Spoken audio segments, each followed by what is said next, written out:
temos estudado, temos aprendido, temos visto na palavra de Deus que Deus é eterno, não tem princípio e nem fim, e que Ele é fiel. O que Ele promete, Ele cumpre.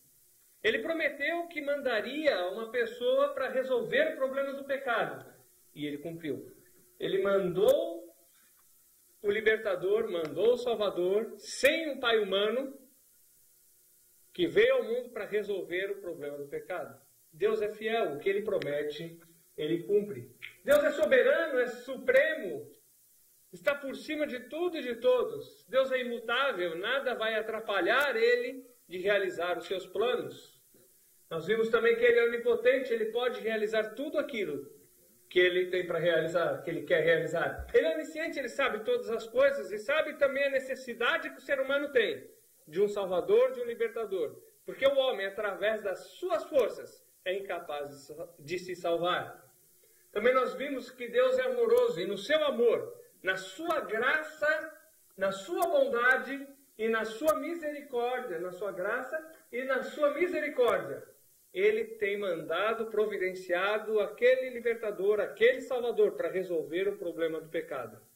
Nós vimos na última lição que Deus mandou o libertador, anunciou que ele viria, e depois que ele foi visitado por aqueles magos do Oriente, e lembra que os magos foram visitar o Messias, Jesus, já era numa casa, não era mais numa manjedoura, e nós vimos lá, segundo o tempo que inquirira dos magos, quer dizer o quê?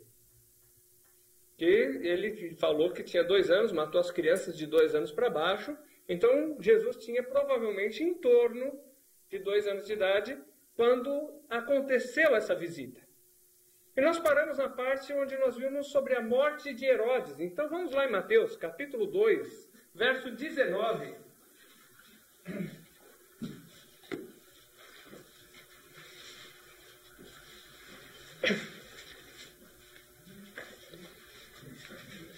Mateus 2, verso 19. Morto, porém, Herodes, o anjo do Senhor apareceu em sonhos a José no Egito e lhe disse. Vejam só que Herodes morreu, e aí dentro da história nós vemos que esse Herodes, que promoveu a matança dos infantes na região de Belém, que esse Herodes ele morreu 2 anos antes de Cristo, em data. Agora pensem só, se ele morreu 2 anos antes de Cristo, em data, 2 AC, e Jesus, quando ele mandou matar as crianças, Jesus já tinha em torno de 2 anos de idade. Alguma coisa está errada nessa marcação de anos que nós temos hoje. Porque o ano 0 era para ser o ano do nascimento de Jesus, não é?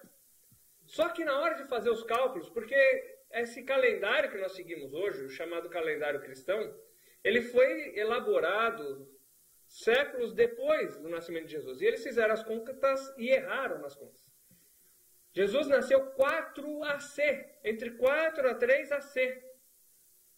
E a prova é porque Herodes morreu 2 AC. Então, eles erraram nas contas em mais ou menos 4 anos. Então, o ano 0 era para ser o ano do nascimento, mas ficou sendo 4 anos depois. Então, houve um erro de cálculo em 4 anos. Então, Jesus não nasceu no ano 0, Jesus nasceu no ano 4 AC. É até esquisito de falar, porque parece uma incoerência. Como Jesus nasceu 4 anos antes de Cristo? É por causa de um erro de cálculos. Jesus nasceu 4 AC. O ano 0 era para ser 4. Então hoje era para nós estarmos em 2005 e não em 2001. Tá. Continuando. Capítulo 2 de Mateus, versos 20 até 23. Diz assim. Levanta-te. Toma o menino e sua mãe e vai para a terra de Israel, pois já morreram os que procuravam tirar a vida do menino. Então ele se levantou, tomou o menino e sua mãe e foi para a terra de Israel. Mas quando ouviu que Arquelau reinava na Judéia em lugar de seu pai Herodes, teve medo de ir para lá. Tendo sido avisado em sonho, retirou-se para as regiões da Galileia, e foi e habitou numa cidade chamada Nazaré, para que se cumprisse o que fora dito pelos profetas. Ele será chamado Nazareno. Então, eles haviam ido para o Egito, e agora eles voltam do Egito já um tempo depois, e em vez de morar em Belém ou em Jerusalém, eles voltam para morar em Nazaré. Nesse mapa aqui nós podemos ter uma ideia da distância. Então, entre Belém até Jerusalém está cerca de 10 quilômetros. Depende, mas em torno disso, de 10 quilômetros. E dali até Nazaré, onde ele foi, 112 quilômetros. Então, entre Belém e Nazaré tem cerca de 122 quilômetros de distância. E ele foi morar ao norte, em Nazaré. A terra de Israel, naquela época, era dividida em 3 partes. A parte mais ao norte era a Galileia, a do centro era Samaria, e a de baixo, onde compreendia Belém e Jerusalém, era a Judéia. Então ele foi morar no estado de cima da Galileia, na cidade de Nazaré. Vamos em Lucas agora, capítulo 2. Lucas 2, 39 a 42. Alguém pode ler, por favor? Cumpridas todas as ordenanças segundo a lei do Senhor, voltaram para a Galileia, para a sua cidade de Nazaré. Crescia um menino e se fortalecia, enchendo-se de sabedoria, e a graça de Deus estava sobre ele. Ora, anualmente iam seus pais a Jerusalém, para a festa da Páscoa. Quando ele atingiu os 12 anos, subiram, segundo o costume da festa. Jesus crescia e chegou uma época em que ele foi com seus pais para a festa da Páscoa em Jerusalém. Eles saíram, olha aqui no mapa de novo, saíram de Nazaré, viajaram 112 quilômetros para chegar até Jerusalém. E eles estavam ali para comemorar a festa da Páscoa. A festa da Páscoa é quando foi oferecido o cordeiro lá no Egito, vocês lembram? Foi morto o cordeiro, colocado o sangue nos umbrais da porta, e eles comemoravam a época em que Deus os libertou do Egito. Então Jesus vai com seus pais até Jerusalém para essa festa, e vamos ver o que acontece ali. Alguém pode ler, deixa que eu vou ler mesmo, versos 43 a 45. Ao regressarem, terminados aqueles dias, ficou o menino Jesus em Jerusalém, e não souberam seus pais. Pensando, porém, que estivesse em sua companhia, foram caminho de um dia. Então começaram a procurá-lo entre os parentes e conhecidos. Como não encontrassem, voltaram a Jerusalém em busca dele. Então, eles voltaram e não se preocuparam muito com Jesus. Por quê? Se a criança é muito danada, os pais sempre estão procurando, né? Deixa eu ver o que o piá está fazendo, se for um gaúcho. Se for um paranaense, o guri está fazendo. Ou um moleque está fazendo, depende do lugar do Brasil. Vamos ver o que a criança está fazendo. Porque pode estar aprontando. Mas a Bíblia diz que Jesus crescia e era obediente a seus pais. Então eles não estavam muito preocupados, porque sabiam onde ele estivesse, ele não estaria fazendo besteiras. E achavam que ele estava vindo junto com os parentes, com os amigos. Caminharam um dia, cerca de 30 e poucos quilômetros, 40 quilômetros. E chegando lá, procuraram e não acharam. E aí eles voltaram, regressaram a Jerusalém para procurar Jesus. Então alguém pode ler versículo 46. 3 dias depois o acharam no templo, assentado no meio dos doutores, ouvindo-os e interrogando-os. Quando eles regressaram, eles encontraram Jesus no templo, junto com os doutores da lei, as pessoas que entendiam da lei, e Jesus lhes fazia pergunta e respondia as perguntas que lhe eram feitas. E no meio daquela conversa, chega José e Maria e acham Jesus ali, versos 47 até o 49. Diz assim: todos os que ouviam admiravam-se da sua inteligência e respostas. Quando viram, maravilharam-se a sua mãe e lhe disse: Filho, por que fizestes assim para conosco? Teu pai e eu, ansiosos, te procurávamos. Respondeu-lhes ele: Por que é que me procuráveis? Não sabeis que me convém tratar dos negócios de meu pai? Aí Maria pergunta: Mas filho, por que isso? Por que você ficou aqui? Nós ficamos preocupados. Imaginem só uma mãe, né? E vejam só, não foi tão rápido para acharem ele, porque eles caminharam o caminho de um dia para ir. Depois caminharam mais um dia para voltar. E aí acharam depois, no dia seguinte, acharam Jesus no templo. E ela preocupada, como uma mãe ficaria preocupada. E aí Jesus disse: Eu estou tratando dos negócios do meu pai. Quem que era o pai de Jesus mesmo?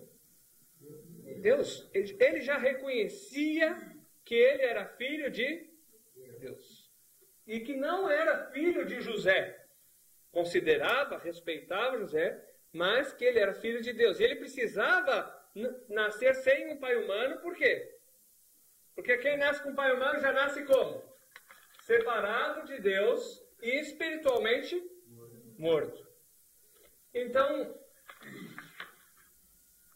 ele reconhecia que ele era filho de Deus. Então ele não nasceu separado de Deus, não nasceu espiritualmente morto. Sendo filho de Deus, ele nasceu espiritualmente vivo.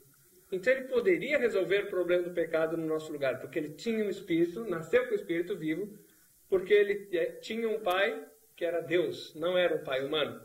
Alguém pode ler, por favor, os versos 50 a 52. E eles não compreenderam as palavras que lhe dizia. E desceu com eles e foi para Nazaré, e era-lhe sujeito. E sua mãe guardava no coração todas essas coisas. E crescia Jesus em sabedoria e em estatura e em graça para com Deus e os homens. Então Jesus crescia em sabedoria, crescia em estatura, crescia na graça de Deus. As pessoas olhavam para ele e viam: esse menino é diferente. E a diferença é que ele era filho de Deus. Agora vamos para Mateus capítulo 3.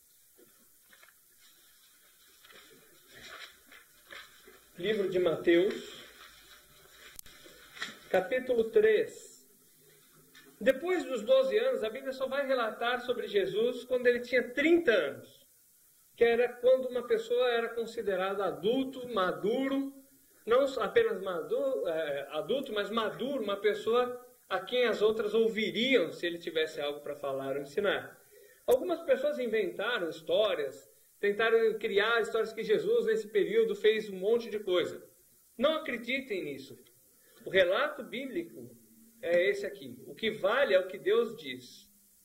Se as pessoas têm inventado coisas, não tem razão disso. E alguns querem inventar dizendo que ele fez coisas por causa de querer justificar suas crenças. Mas nada disso é provado. A única prova que tem são as coisas que Deus diz. E aí as pessoas ficam inventando um monte de histórias sobre ele, um monte de histórias. Mas o que uma criança faz? Precisa ter a história de uma criança? Uma criança vai ficar andando, vai ficar pulando, vai ficar brincando, vai ir para a escola, ou se fosse hoje em dia, né? Não tem muitas coisas, muitos feitos que uma criança vai fazer. E para a importância cultural daquele povo, era quando a pessoa atingia os 30 anos, aí ele tinha condições de ensinar. Então, capítulo 3, versos 1 e 2. Alguém pode ler, por favor? E naqueles dias apareceu João Batista, pregando no deserto da Judéia, e dizendo: Arrependei-vos, porque é chegado o reino dos céus. Vejam que havia o João Batista. Vocês lembram quem que era o João Batista? Era aquela pessoa para que Deus anunciou o nascimento dele. Ele nasceu alguns meses antes de Jesus. E Deus deu a ele uma tarefa: sair pregando pelo deserto e anunciando: arrependei-vos, que é chegado o reino dos céus. Vejam só a importância disso: arrependei-vos. O que é arrependimento mesmo? Mudança de pensamento ou atitude? Então, ele estava dizendo que as pessoas precisavam se arrepender. O judeu, por si, ele acreditava que ele podia chegar até Deus pelo fato de ele ser judeu, pelo fato de ele ter a lei na língua dele e pelo fato que ele achava que conseguia até guardar a lei. Mas ele precisava de arrependimento. esse tipo de pensamento que pelo fato de ser judeu, pelo fato de fazer coisas boas, ele chegaria até Deus, não o levaria até Deus. Como não levou Adão e Eva, por exemplo. Adão e Eva quiseram chegar até Deus através do seu esforço. Quiseram resolver o problema do pecado fazendo aquelas roupas de folhas. E adiantou? Não. Eles precisaram se arrepender, mudar o seu pensamento e crer naquele libertador que Deus disse que mandaria. Caim tentou do jeito dele. Deus aceitou? Também não. E as pessoas na época de Babel, eles tentaram também do jeito deles. Resolveu? Não. Por quê? Porque o homem por si só, ele não consegue chegar até Deus. Ele precisa deixar de lado tudo aquilo que ele sempre acreditou. Tudo aquilo que ele achava importante, que ele fazia de bom para a sua salvação. E crer somente no libertador que Deus disse que mandaria. E João Batista veio pregando e anunciando, olha, aquele Salvador que Deus prometeu chegou. Veio chegar do reino dos céus. Arrependam-se. É hora de mudar o seu pensamento. Tudo aquilo que você acreditou antes, que você achava que era importante, agora você tem que parar e pensar. Porque Deus cumpriu a sua promessa e chegou o libertador. E tinham que se arrepender. Também nós precisamos de arrependimento. Se nós não nos arrependermos, se nós não jogarmos fora tudo aquilo que nós sempre acreditamos, achando que seria importante para a nossa salvação, também não vai adiantar de nada. Deus está chamando nós hoje para o arrependimento. Alguém pode ler versos 4? Porque este é o referido por intermédio do profeta Isaías. Voz do que clama no deserto, preparai o caminho do Senhor, endireitai as suas veredas. Usava João vestes de camelo e um cinto de couro. A sua alimentação eram gafanhotos e mel silvestre. Tá. Esse João, a Bíblia diz que ele era a voz do que clama no deserto. Isso daqui é o cumprimento de uma profecia que Deus havia feito.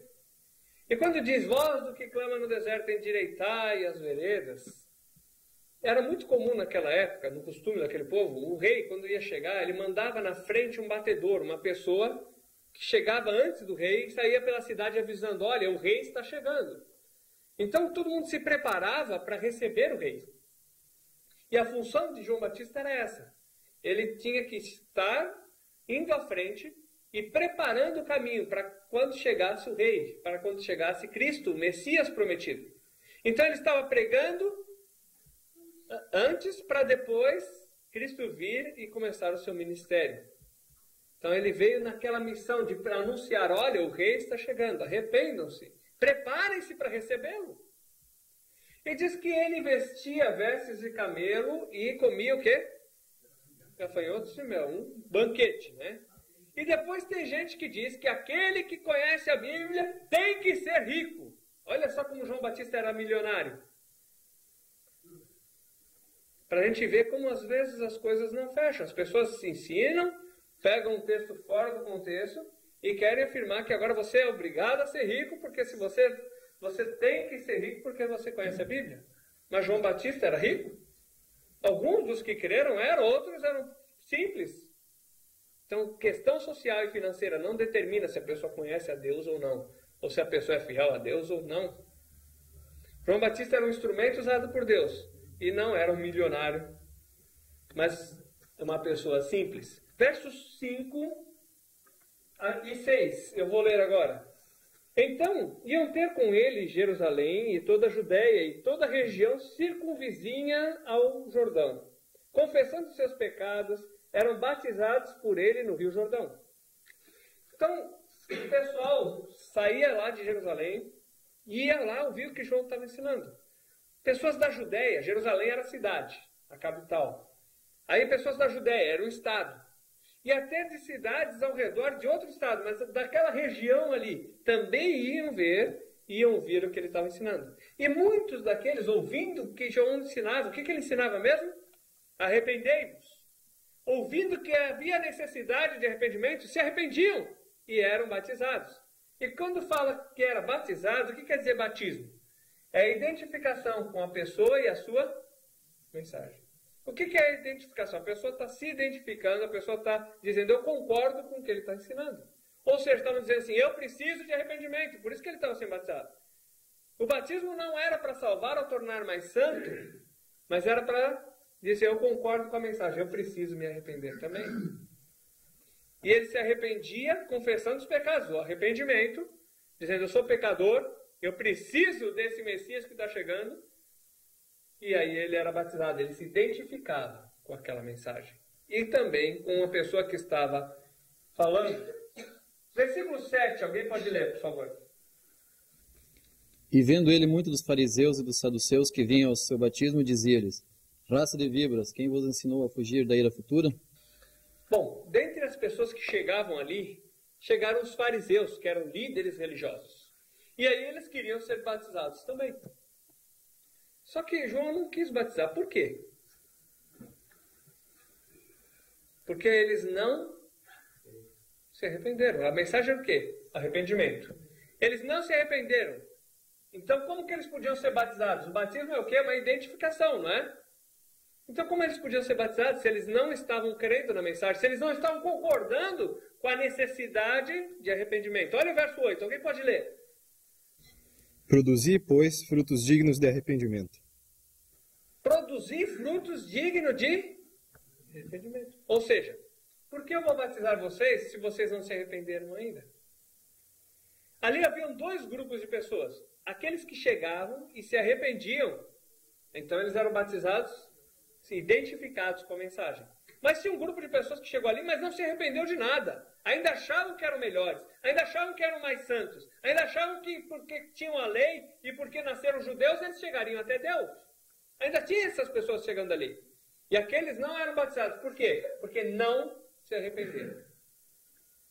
Eram dois grupos de pessoas, ouvindo a mesma mensagem. Só que uns creram e se arrependeram. Outros não quiseram crer e não se arrependeram. Também nós temos um grupo grande de pessoas ouvindo a palavra aqui.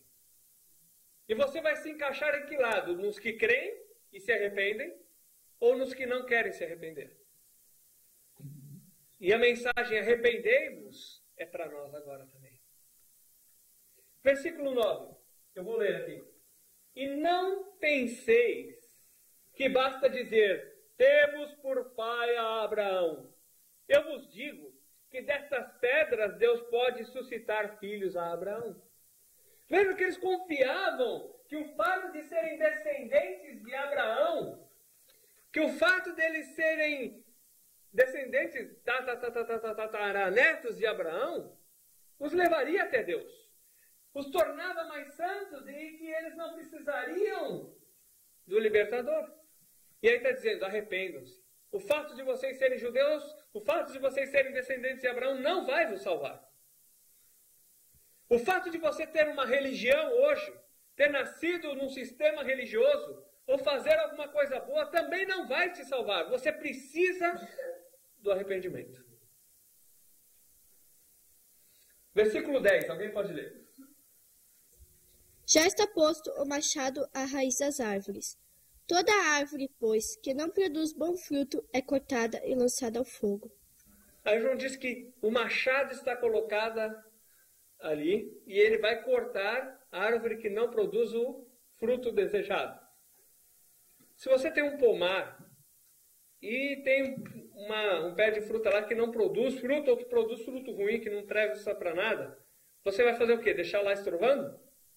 Geralmente a pessoa tira aquele para plantar um que produz alguma coisa, não é? Agora, vamos pensar em todo o contexto dessa mensagem. Tudo o que estava acontecendo aqui. E nós podemos ver uma coisa. Qual era o fruto esperado por Deus ali? Fruto de quê? Olha, verso 8. Fruto de arrependimento. E quem seria lançado no fogo, cortado e lançado no fogo, era quem não tinha o bom fruto. O bom fruto do quê? Do arrependimento. Não está falando de boas obras ou coisas que você siga, mas fruto de arrependimento, de mudança de pensamento e mudança de atitude. Vamos ler o verso 11 agora. E eu, em verdade, vos batizo com água, para o arrependimento, mas aquele que vem após mim é mais poderoso do que eu, cujas alparcas não sou digno de levar. ele vos batizará com o Espírito Santo e com o fogo. Então, João disse que ele batizava com água, mas depois dele viria alguém, e esse alguém batizaria com o Espírito Santo e com fogo. Mas vamos ver alguns detalhes importantes aqui, olha só. Após mim, vem alguém que é mais poderoso do que eu. E eu não sou digno nem de desatar as sandálias dele. E ele vai batizar com o Espírito Santo e com o fogo. O que é esse fogo? Muitas pessoas dizem que esse fogo é o Espírito Santo. Mas por que ele diria com o Espírito Santo e com o Espírito Santo de novo? Lembremos o seguinte, tinha dois grupos de pessoas ali. Um que tinha se arrependido e um que não tinha se arrependido. E aí diz lá que a árvore que não produzisse o bom fruto seria cortada. E lançada aonde? Fogo. E qual era o bom fruto esperado? Frutos de arrependimento, verso 8. E agora no 11 está dizendo que ele vai batizar com o Espírito Santo e com fogo. Dois batismos distintos, diferentes. Aqueles que estavam ouvindo a mensagem e se arrependendo seriam batizados com o Espírito Santo. Aqueles que estavam ouvindo a mensagem e não estavam crendo seriam batizados com fogo. Fogo na Bíblia é sinal de julgamento. Então vamos lembrar alguns textos que nós já estudamos. Lembra lá no cidade de Sodoma e Gomorra. Aquelas cidades foram destruídas com fogo, sinal do julgamento, do juízo de Deus. Aqueles dois filhos do sumo sacerdote, os dois filhos de Arão, Nadab e Abiú, eles chegaram na presença de Deus, ali no altar de oração, e chegaram com fogo estranho, sem passar pelo altar. Quando chegou lá, eles foram julgados por Deus com fogo. Também, Lúcifer, que nós vimos que Satanás, o diabo, né? Aquele anjo de luz que caiu. Lúcifer quer dizer aquele brilhante anjo de luz, ali, estrela da manhã. Mas o Satanás, o diabo, ele vai ser lançado onde? No lago de fogo. E também aqueles que não creram vão ser lançados onde? No lago de fogo. Quem seguiu as pisadas, aquilo que Satanás induziu, o caminho que ele induziu, vai ser lançado no lago de fogo. Fogo sempre é sinal de julgamento. O verso 12 vai nos ajudar a compreender melhor isso e dar a prova de que realmente o fogo que está se referindo ali é um fogo diferente, é o fogo de julgamento de Deus. Não que as pessoas às vezes acreditam ou falam para aí. Alguém pode ler o verso 12? A sua pá ele a tem na mão, e limpará completamente a sua eira. Recolherá o seu trigo no celeiro, mas queimará a palha em fogo inextinguível. Tá. Diz que essa pessoa que viria após João, ele viria e com a sua pá ia juntar o trigo para o celeiro e a palha para o fogo. Então vamos ver aqui, ó, trigo para o celeiro.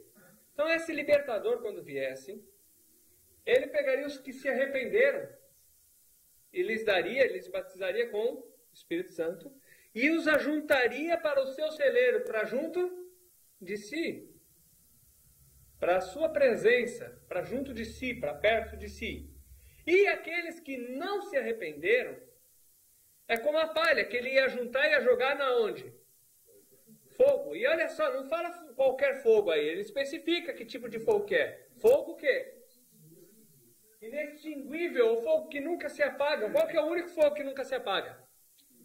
Lá em Apocalipse 20 fala, o inferno, lago de fogo. O lago de fogo vai ser, as pessoas que não creram serão lançadas no lago de fogo. E quando fala no fogo, no verso 11, está falando então de qual fogo? O fogo que nunca apaga. Para o celeiro, aqueles que se arrependeram. Para o fogo, os que não se arrependeram. O Espírito Santo para os que se arrependeram. E para quem não se arrependeu, fogo. Vejam só que as 3 vezes que aparece fogo aí. No versículo 10, o fogo tem a ver com quem não se arrependeu. Está falando lá que o machado está colocado à raiz da árvore, vai cortar e vai lançar no fogo. No versículo 12 diz que vai ser lançado no fogo que nunca se apaga, que é o inferno. As duas vezes aparece relacionado com castigo de Deus, com juízo de Deus. E na terceira também tem a ver. Ele não muda o assunto. Em 3 versos seguidos aparecem 3 referências a fogo com o mesmo sentido do julgamento. Esse libertador, quando viesse, ele ia trazer, ia batizar com o Espírito Santo quem se arrependeu. E quem não se arrependeu, quem não produziu fruto de arrependimento, seria batizado com fogo. 2 grupos diferentes de pessoas. Vamos ver a prova disso depois em João. Mas nós vamos ler mais alguns versos aqui em Mateus, e lá em João nós vamos ver uma prova sobre isso também. Mateus, capítulo 3, vamos ler do verso 13 até o verso 15. Então veio Jesus da Galileia ter com João junto do Jordão para ser batizado por ele. Mas João tentava dissuadi-lo, dizendo: eu preciso ser batizado por ti e vens tu a mim? Mas Jesus lhe respondeu: deixa por agora, pois assim nos convém cumprir toda a justiça. Então João consentiu. Jesus foi batizado por João. Interessante, né? Batismo tem a ver com identificação com uma pessoa, sua mensagem. Nós vamos, mais para frente, vamos ver mais provas, mas olha algo interessante. As pessoas acham que batismo serve para lavar pecados. Muitos acham, não é? Então você batiza para lavar os pecados. Eu já vi gente pegar e batizar o cara, e aí saiu da água, não, esse tinha muito pecado. Jogar de novo e afundar a pessoa 3 vezes para ver se tirava todos os pecados, porque ele tinha pecado demais. Jesus, por acaso, tinha pecados? Não. Então, batismo não é para tirar pecados, porque Jesus foi batizado. Outra coisa que as pessoas dizem é que batismo é para não morrer pagão. Então, você tem que batizar para não morrer pagão. Porque se você não batiza e acaba morrendo, vai ficar no limbo por ali e não vai ter paz. Então, tem que batizar para não morrer pagão. Jesus era pagão? Não. Então, também batismo não é para não morrer pagão. Batismo não salva. Batismo não tira pecado. Batismo não é para não morrer pagão. Batismo é identificação com uma pessoa e sua mensagem. E nós vamos descobrir logo por que Jesus tinha que ser batizado. Alguém pode ler versículos 16 e 17. Batizado Jesus, saiu logo da água, e eis que se lhe abriram os céus, e viu o Espírito de Deus descendo como pombo, vindo sobre ele. E eis uma voz dos céus, que dizia: este é o meu Filho amado, em quem me comprazo. Assim que Jesus sai da água, uma voz do céu diz: esse é o meu Filho amado, em quem me comprazo. O Espírito Santo desce sobre Jesus, e esse é o meu Filho amado, em quem eu tenho prazer.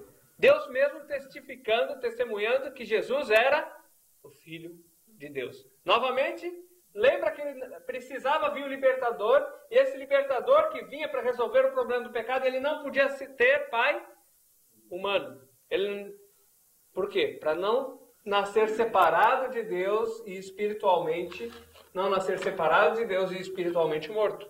E novamente, mais uma prova de que Jesus era filho de Deus. Ele não nasceu separado, não nasceu morto espiritualmente, pelo contrário, ele nasceu ligado a Deus e espiritualmente vivo. Em João, livro de João, Evangelho de João, capítulo 1, vai falar um pouco mais sobre a questão do batismo de Jesus e qual a importância que tinha o batismo de Jesus. Então, João, capítulo 1,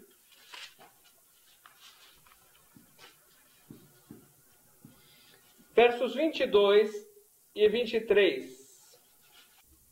Aí disseram a João: diga, quem é você? Precisamos saber o que diz a respeito de você mesmo, para podermos levar a resposta aos que nos enviaram. João respondeu, citando o profeta Isaías: eu sou aquele que grita assim no deserto: preparem o caminho para o Senhor passar. Vejam só que João fala que ele era a voz do que clama no deserto. Como também tinha esse texto lá em Mateus 3. Agora alguém pode ler versículo 28, 27 e 28. O qual vem após mim, do qual não sou digno de desatar-lhe as correias das sandálias. Estas coisas se passaram em Betânia, do outro lado do Jordão, onde João estava batizando.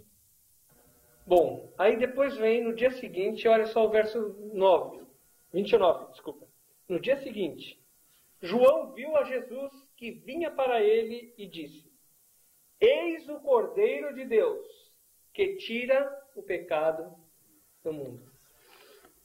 Todos aqueles cordeiros que morreram, que foram sacrificados no Velho Testamento,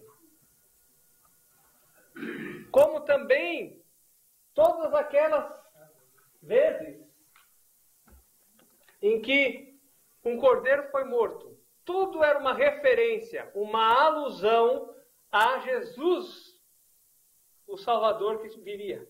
Esses cordeiros aqui e em tantas outras histórias que nós já estudamos através da palavra de Deus, eles não podiam tirar o pecado.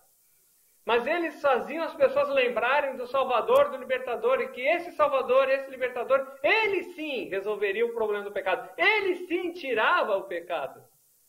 Então, eis o Cordeiro de Deus que tira o pecado do mundo. Eis o Cordeiro de Deus que tira o pecado do mundo. Vamos ver outras provas aqui, ó. Eis o Cordeiro de Deus que tira o pecado do mundo. Eis o Cordeiro de Deus que tira o pecado do mundo.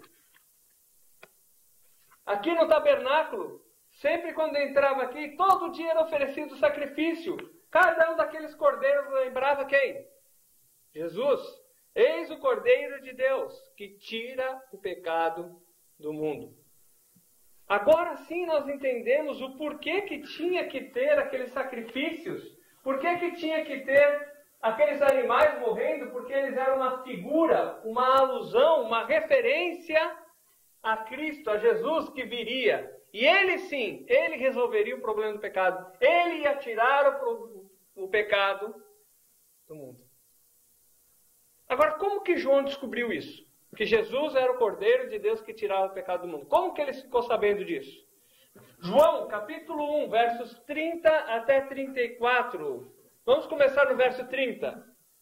Este é aquele do qual eu disse: após mim vem um homem que tem a primazia, porque era primeiro do que eu.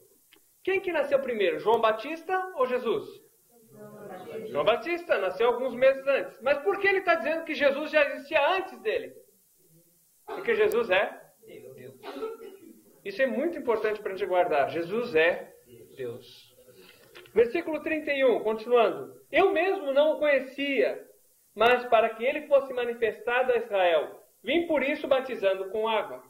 Então João testificou dizendo: eu vi o Espírito descer do céu como pomba e permanecer sobre ele. Eu não o conhecia, mas o que me mandou batizar com água me disse: aquele sobre quem vires descer e permanecer o Espírito, esse é o que batiza com o Espírito Santo. Cadê o fogo? Não, só com o Espírito Santo. Não tem fogo aqui. Por quê? Porque naquela primeira vez que estava falando lá em Mateus, capítulo 3, tinha os que criam e os que não criam. O fogo é para quem não crê. E agora a ênfase aqui está dizendo é só Espírito Santo. E vejam só como é interessante aqui, como coloca. Deus mandou João ficar batizando para que fosse manifestado, fosse identificado quem seria o Salvador. Então avisou, quando o Espírito Santo pousar sobre uma pessoa, na forma de pombo, pousar sobre uma pessoa e permanecer ali, é sinal que esse é aquele libertador prometido. E quando Jesus foi batizado, o que aconteceu? Exatamente isso. E ali naquela hora Jesus foi identificado como o Filho de Deus, aquele que pode resolver o problema do pecado. Tanto que logo depois, João vê Jesus e diz: eis o Cordeiro de Deus que tira o pecado do mundo. Naquela hora João reconheceu Jesus como sendo o Cordeiro de Deus, aquele que resolveria o problema do pecado. Verso 34. Eu vi e testifico que este é o Filho de Deus. Jesus foi batizado porque no batismo ele foi identificado como o Filho de Deus, aquele Salvador prometido que Deus havia de enviar. Jesus é o Cordeiro de Deus que tira o pecado do mundo.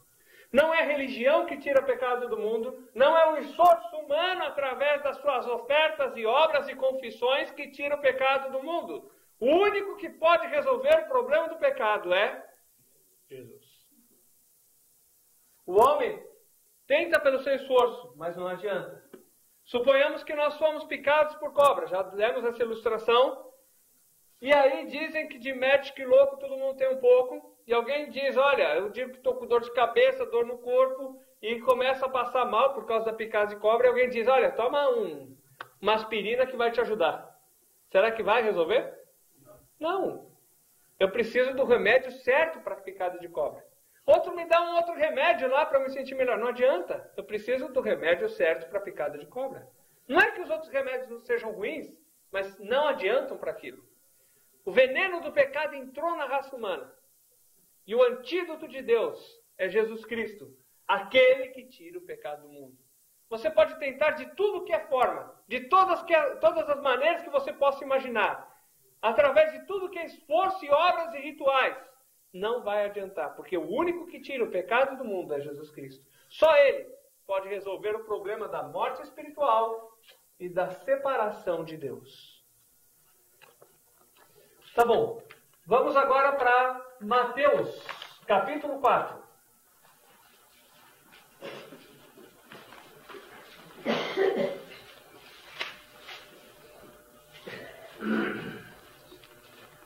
Mateus, capítulo 4, nós vamos ler versos 1 até 3.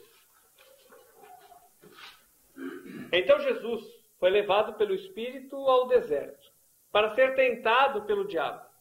Depois de jejuar por 40 dias e 40 noites, teve fome. O tentador chegou-se a ele e disse, se tu és o Filho de Deus, manda que estas pedras se transformem em pães. Veja só como é interessante. Jesus foi levado ao deserto, jejuou 40 dias e 40 noites, ficou sem comer 40 dias e 40 noites. E quem que aparece para ele? Satanás, o dito cujo ali. Agora interessante, né? O que ele estava fazendo lá? Orando a Deus, jejuando, e ainda aparece o diabo para ele. E vem com a intenção de quê? Tentar. Por que ele queria tentar Jesus? Porque o Satanás, o diabo, ele estava tentando fazer com Jesus, fazer com que Jesus caísse, como ele havia feito com Adão e Eva. Adão e Eva tiveram a escolha entre a vida e a morte. Eles podiam comer da árvore da vida ou do conhecimento do bem e do mal. Escolheram comer da árvore do conhecimento do bem e do mal. Satanás foi lá, tentou Eva cedeu à tentação, e aí veio a separação de Deus e a morte espiritual. Jesus veio para ser o nosso substituto, aquele Cordeiro de Deus que tira o pecado do mundo. E para ser o nosso substituto, ele tinha que ser perfeito, tinha que ser ligado a Deus e estar espiritualmente vivo. E agora Satanás investe contra Jesus, para tentar fazer ele cair. Porque se ele conseguisse isso, então ele havia acabado com o plano de Deus. Agora, será que Jesus vai ceder à tentação de Satanás? Será que ele vai se manter fiel e vai poder ser aquele substituto inocente e perfeito para resolver o problema do nosso pecado? Então, no próximo estudo, nós vamos ver qual foi a reação de Jesus quando ele foi tentado por Satanás. E nós vamos ver também o que é necessário para se entrar no reino dos céus. O que é que Deus diz que é necessário para o homem entrar no reino dos céus? Até o próximo estudo.